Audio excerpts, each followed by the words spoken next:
Today marks a special day in which we have the opportunity to hand over pulse oximeters and oxygen concentrators to 14 health facilities in the UCMB network. And we are happy to host you. I think this deserves a hand clap. But before we do, I would like to, in a special way, recognize in our midst the Executive Secretary, UCMB, Dr. Sam Orach. You're most welcome. And our father and the lead of this institution, our Secretary General, Monsignor John Baptist Kauta. A big round of applause, ladies and gentlemen. So at this juncture, allow me, ladies and gentlemen, to invite the Executive Secretary, UCMB, Dr. Sam Orach, to give us his remarks. Let's clap for him as he... Thank you, Dr. Kabagambe. I'm Monsignor John Baptist Kauta, our Secretary General, and all of you who are representing the different health facilities who have come to receive the donation of the oxygen concentrator. Actually, that's a big part of it, the oxygen concentrator, and then along with the pulse oximeter. And I'm just moving aside a bit because they are lined up there. That you can see that they are not something that is somewhere, you are not very sure where they are. They are actually lined up here. On behalf of Uganda Catholic Medical Bureau, that is the UCMB as we commonly call in short, I do welcome all of you, the heads or representatives of the 14 health facilities that we have chosen to receive this donation. We have talked already, we have tried to count, and I think it is good, 9 are already here. We tried to wait a little bit so that we could have perhaps all, but 9 are already here. This is quite a good number. The other 5 will still arrive and get theirs. Monsignor and all of you, as UCMB, we negotiated for this donation actually sometime last year from the World Bank. The World Bank was going to provide these for government health facilities. And then we somehow got to know and we had a discussion with them towards the end of 2022. And eventually we expressed our interest. I want to say that although we were the ones who started the discussion was for all of us, the faith-based private not-for-profit, the PNFPs. So I submitted data for all the 4 medical bureaus to the World Bank. And what they gave us has been proportional to the size of our networks. And as you know, UCMB is the largest. So this 14 actually represents a bigger fraction of what they gave to the PNFPs. But given the limited quantity that was offered to us, just the 14, we had to go through some elaborate process of sort of scanning whom to give to, and to use some criteria for selecting the beneficiary health facilities. And our main focus was to ensure that there was equity in selecting the facilities. First, we wanted to ensure that all the 4 ecclesiastical provinces of the Catholic Church in Uganda benefited. All the 4. We also looked at facilities that are more rural and perhaps more to the periphery. That's how Bukuo came in. Bukuo, I don't know how many of you, apart from the ones who came from Bukuo, I don't know how many of you know where Bukuo is. Bukuo is just a few kilometers to the border with Kenya. At the one point, to reach Bukwa, we had to go via Kenya and then enter from the other side. But now they have a better road. So we looked at those facilities far away, at the periphery, where perhaps nobody is thinking of them. We also considered whether facilities hard to reach, maybe near, but really hard to reach, and facilities that have numbers of patients that are likely to need oxygen therapy, especially those who have inpatient care, those who carry out surgery, those who admit patients, as Dr. Kabagambe mentioned, with respiratory problems, difficulties. We had issues during COVID, but also we have other conditions that require supplementary oxygen administration. People with heart diseases, heart failure, pneumonia, TB, and so on.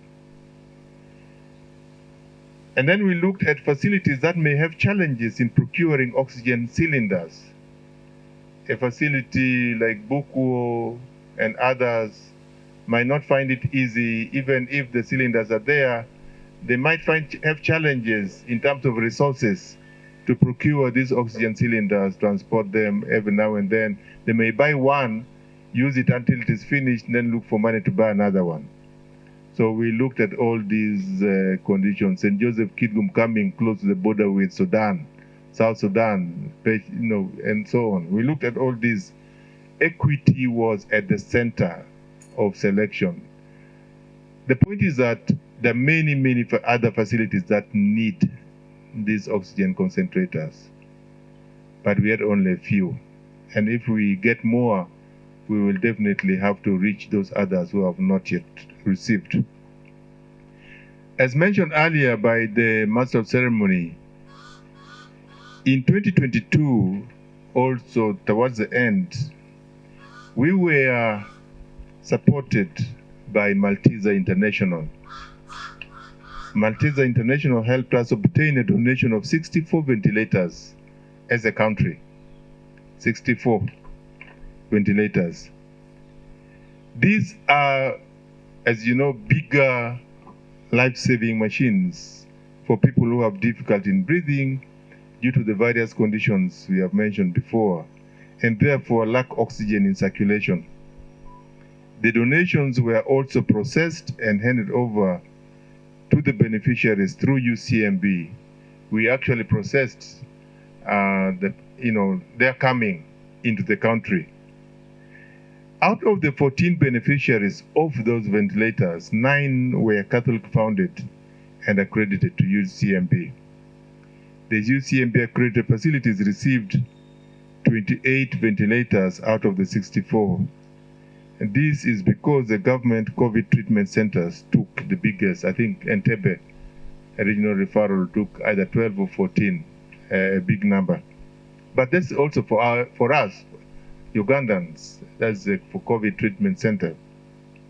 So we were happy to help in the process of bringing them, even if they were not only for Catholic health facilities.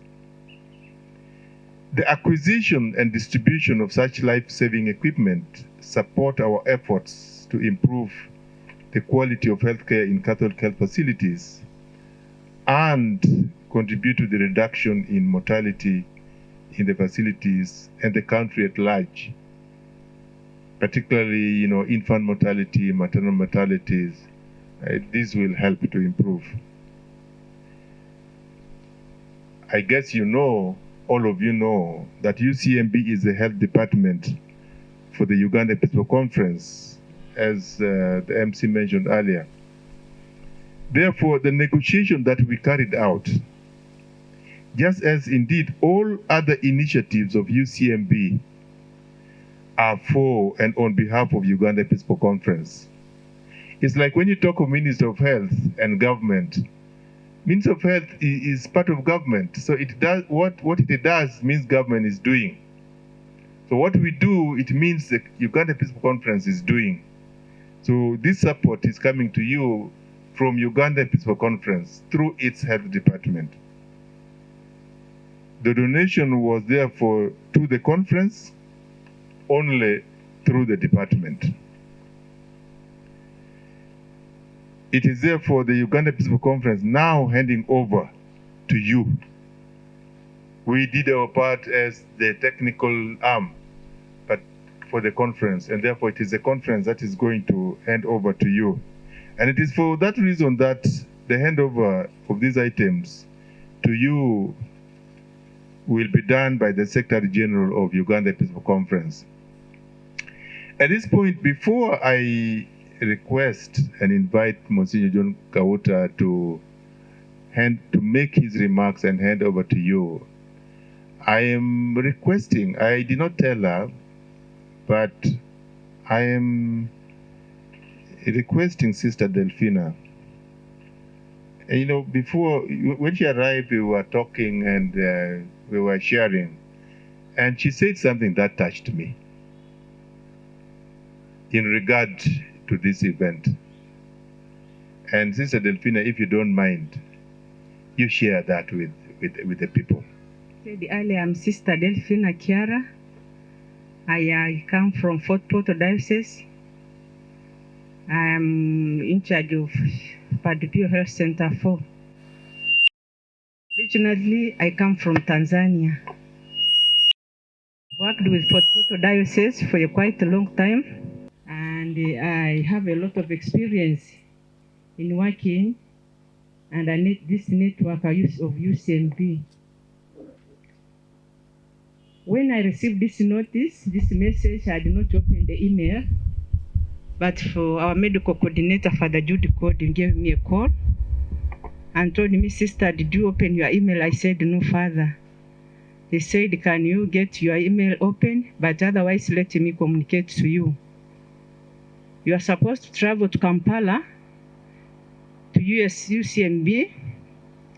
There is a donation from the World Bank of oxygen concentrators, and each diocese is given one among the chosen dioceses, and in our diocese, Padre Pio has been given that selection.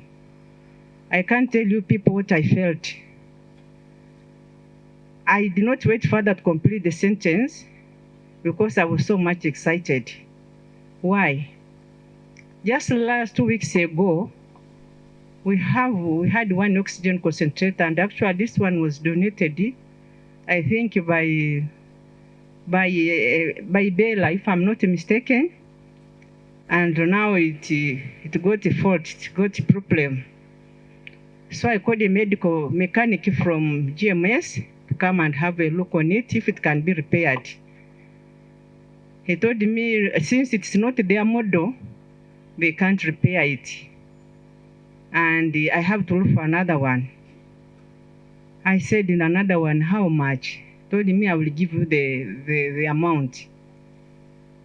Actually, as I got some, as I tasked him, I should get some maybe to know the amount, how much one can cost.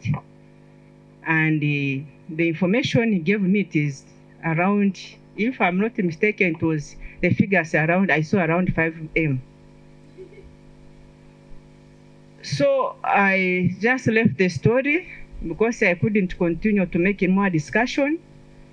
I just said God will provide. What I remember, I told St. Padre Pio. St. Padre Pio is very powerful. Members, I'm telling you. He's very powerful. He's in charge, the patron of our health center. I said, Padre Pio will take care. Padre Pio will take control of this thing. Because I know it was beyond me, and there's nothing which I can do to raise that money. Patients these days are scarce, they have no money, economy has gone up. You all know these things we are facing. So I just left that in the hands of Padre Pio. There's not passed more than a month is when I'm getting this call. So when I reached there, I saw Dr. Raj. I just wanted to share. Because I came when excited yesterday, I started the journey very late, but I was just excited, too happy. Because I know God answers prayers at the same given time. We needed this, and God has answered us. Thank you, Sister. Members, I know that some of you may have bought oxygen concentrators in the past. At one point, they were as cheap as 1.2 million. I know that at some point during the COVID period, it went up to around 4 million. So I don't know the price now, but definitely I wouldn't be surprised if it is really what was told to sister by somebody. But they're expensive.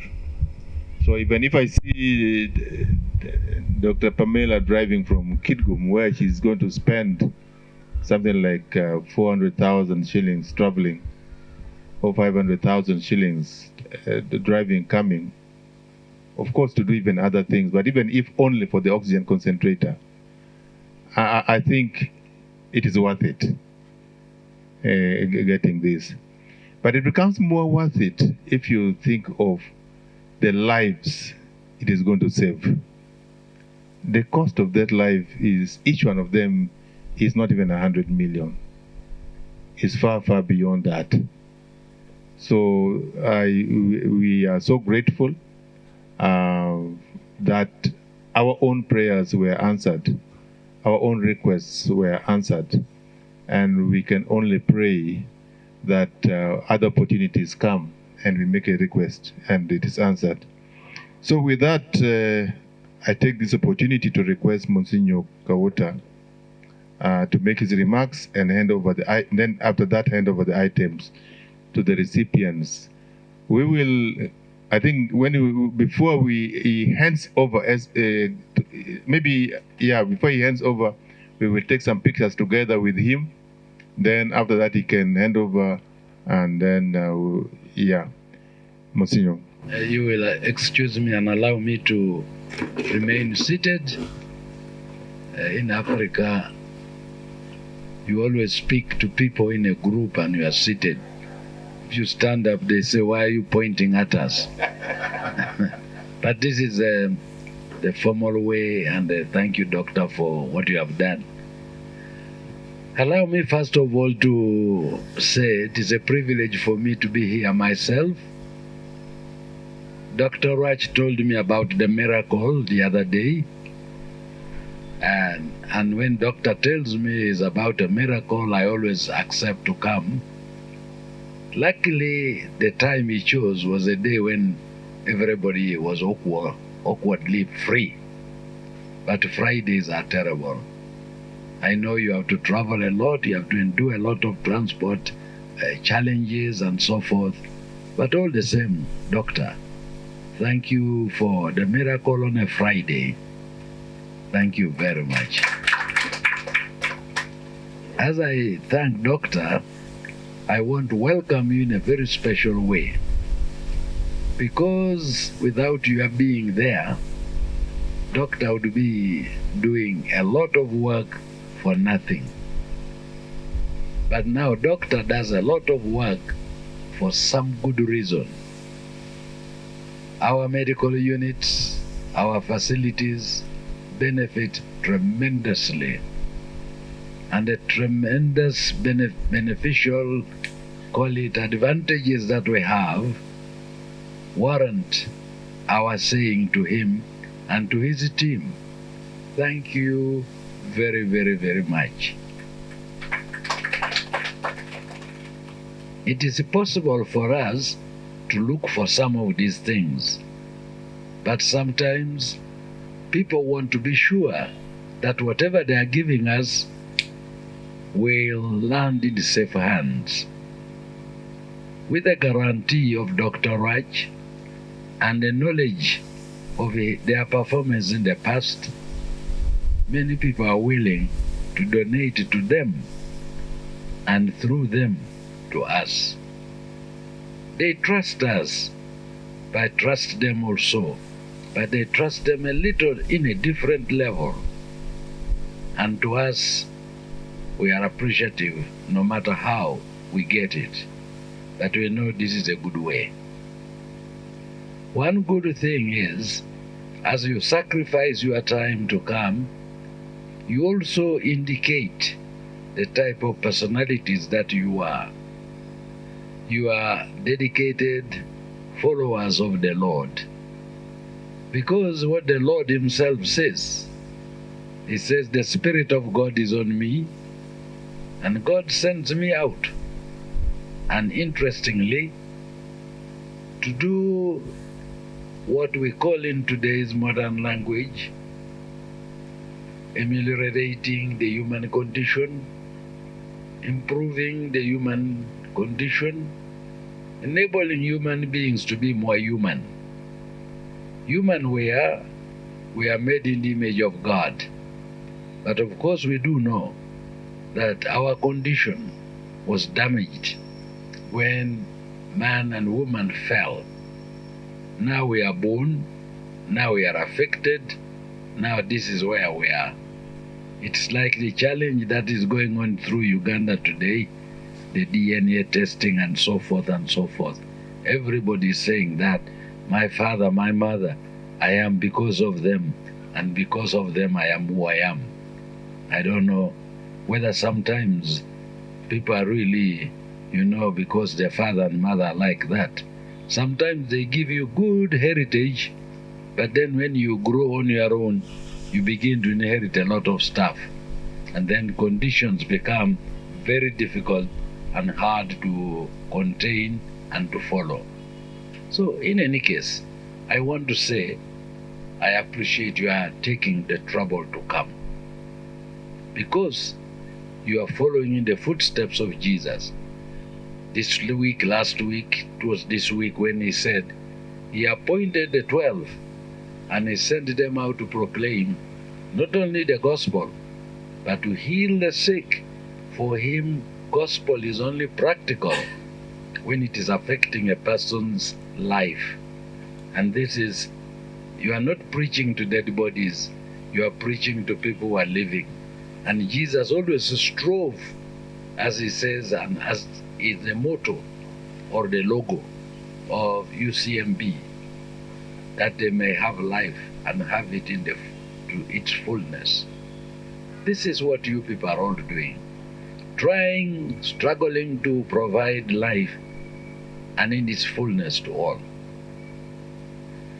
You are trying to do what the church has always done in her social teaching, in her social doctrine. And the message of the church in her social teaching has always been bring about peace, health, happiness, joy to every person. In modern Bible translations, they say bring about a smile wherever there is no smile. It is a challenge for you, because it would appear that sickness is very dominant in the human condition. Otherwise, why would Jesus emphasize it so many times when he says heal the sick, visit this, do that? I think he knew that sickness is part of our human condition. And if I have time one day, when Dr. Raj has time, when he's giving his lectures, I'm sure he will tell me that we're born whole, but then sickness, it takes hold of us, it affects us. There are few things we inherited. Blood pressure, your uncle had blood pressure 100 years ago, now you are having it also. You know what I mean. I don't know, doctor. You know much better than me. So, doctor, sickness is part of our human condition. And you and these people are doing the best you can. Thank you for lessening pain for human beings. Jesus told us on Sunday, come to me, all of you who are burdened, and I will make you happy. For my yoke indeed is very, very sweet. But then Jesus always puts a lot of conditions to following him. He tells us that the door that leads to eternal life is very narrow. And when he speaks of that, so many times we get worried about what we eat. We fear that we might become overweight and perhaps fail to enter the door. Again, if we become too thin, we may not be able to go through the door because it will be too wide and you will not fit into heaven. I don't know where and which way to go. So we as human beings are always struggling to improve our condition. And the current Pope has been very generous in his messages. His messages have always been, and these are not different from what the previous popes have announced, bring about change in the health of the people. Help the refugees, help the migrants, help the sick. And our church has even a day for the sick. Every year in February, we celebrate the sick people's day. Now they have even instituted a day for the elderly. Every July, we also think of the elderly people. We think of children, we think of everybody. Church is concerned with all of us, but all for our well-being. Allow me therefore to appreciate in a very special way the good work you do, the sacrifices you make. When a sister prays for a miracle and a miracle happens, that's very good. I also believe in miracles, although sometimes it takes long for miracles to come to me, because they tell me that if you want a miracle to happen, don't expect a miracle now and then. If you pray for a miracle and say, I want it today, God says, in my time. When we went to the beatification of Dr. Ambrosoli, many of us were going there with ailments and were saying, as soon as they said the word is blessed, we are all going to walk and begin dancing and jumping. I don't know whether the doctor was there, but you could see the joy in many people. The sick people who had gone. I think there are many who went there hoping for something to happen. So we even traveled, some of us traveled to Ngeta and saw his bed. And we all wanted to sit on that bed because we said if we touch it, only then shall we be healed. But we are waiting. The other day I came across his paper, shows you how we human beings are. We want gratification there and then, and patience is difficult. But I want to emphasize here, and this is where I'm encouraging Dr. Raj to continue patiently working and enabling the medical department to expand and to be wise in providing whatever is available. It is a prayer and it is a growth process. You cannot hurry growth. Surely, if you hurry growth, you fail to be able to manage it. Because when you are a little kid, you don't want to wear a suit 200 worth. You can afford to get a suit of 100. If you go to a window, you may even get it with the holes, and it's quite okay for a little child. Me with a coat with the holes, you say, what has happened to this guy? You can't hasten growth, and yet growth is part of what we are supposed to do. So, Doctor, as you continue to grow our medical units, as you continue to grow and everybody recognizes the good that you do, allow me to encourage you and to encourage your staff to continue looking out for people who are also working and looking out for us. The people who are our extensions. The people who are in the medical units are our extensions. They are part of us. They are us. Instead of us being there, they are the ones who see the tough things. Here, doctor, we may lose power for a few hours, but in Kitugum we may not get power for 6 hours a day, even 12, and so on and so on. So thank you people for being the extension officers and for sacrificing for all. The bishops take time every year to appreciate the work which is being done by every department at the Secretariat. And we know that the medical department contains the biggest number of services provided to our people. Thank you, Doctor.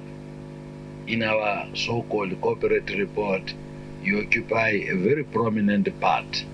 We get, I think, something like 30 pages. And these 30 pages describe very accurately the good work that is being done by you people outside where you are. We want to thank you very much for that. We wouldn't be able to go there without you.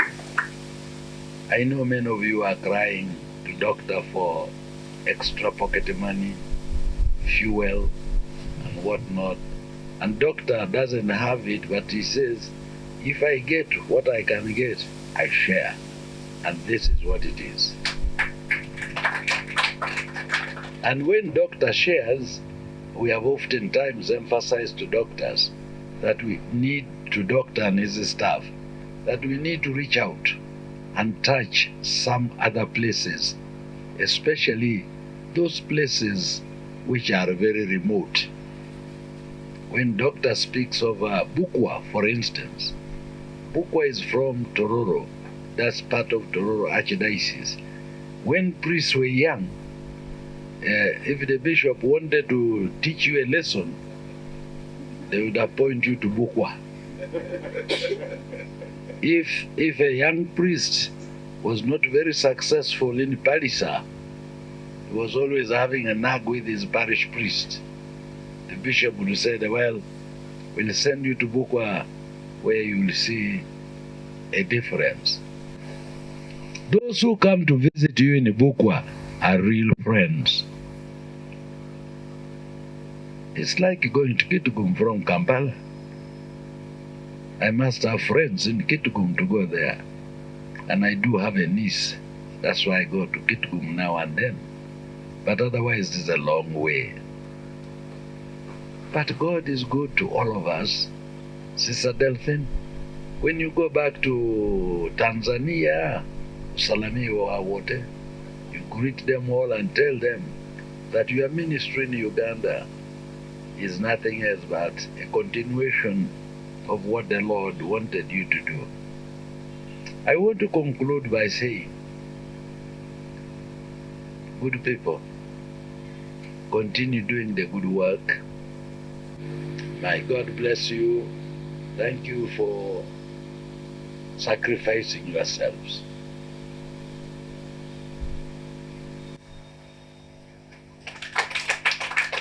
Thank you very much, Doctor. You come behind and please, Monsignor, let Monsignor come in the middle here, near sister.